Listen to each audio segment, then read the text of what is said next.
Donc j'ai choisi ce texte, que cavalos são aqueles que fazem sombra no mar, quels sont ces chevaux qui font de l'ombre sur la mer, et qui est en fait le dernier roman d'António Lobo Antunes. Il l'était à l'époque où je l'ai lu, mais comme il écrit tellement, je crois qu'il en a écrit 2 depuis, mais bon, effectivement, c'est 2009, c'est un texte qui est encore inédit en France, et qui raconte la déchéance.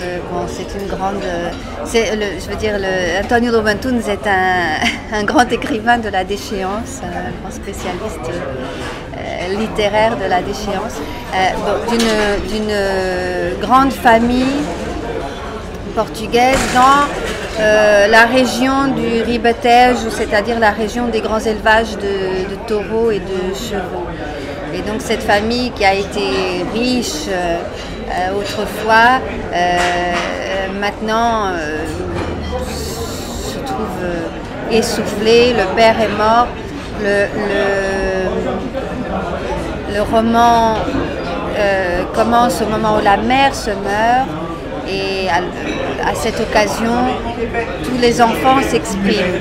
Et donc le texte parcourt comme des grands monologues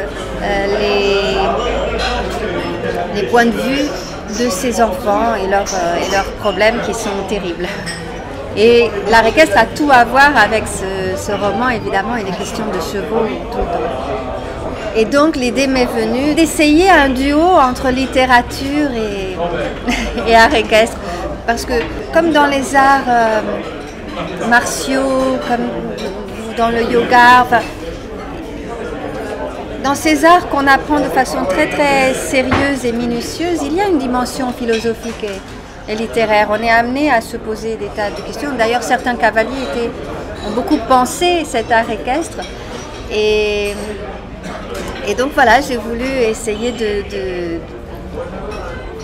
montrer ça, de donner à voir ça au public français. Et puis il y a un autre aspect que je voudrais souligner, c'est le côté musical de la langue de Lobo Antunes. Je pense que Lobo Antunes, il écrit comme un volcan en éruption, ça jaillit.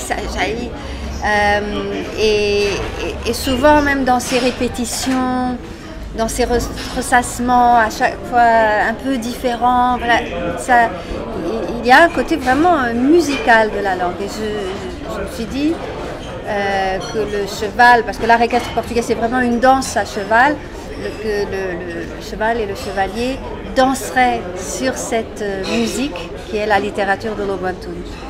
Et pour moi aussi c'est très important de donner à entendre cette langue originale, justement cette langue qui galope, qui coule comme ça. Et donc voilà, je me suis enregistrée en portugais comme une deuxième bande sonore. Et je vais essayer là aussi de créer un espace musical entre français qui va être lu, donc le français est live, et le portugais est une bande qui arrive, qui s'entremêle. D'accord, une sorte d'interstice. Oui, mais donc l'idée c'était de ne pas avoir les surtitrages. Je pense qu'il y a déjà, quand il y a un cheval sur scène, il y a déjà tellement à voir. On n'a pas envie de regarder les sous-titres.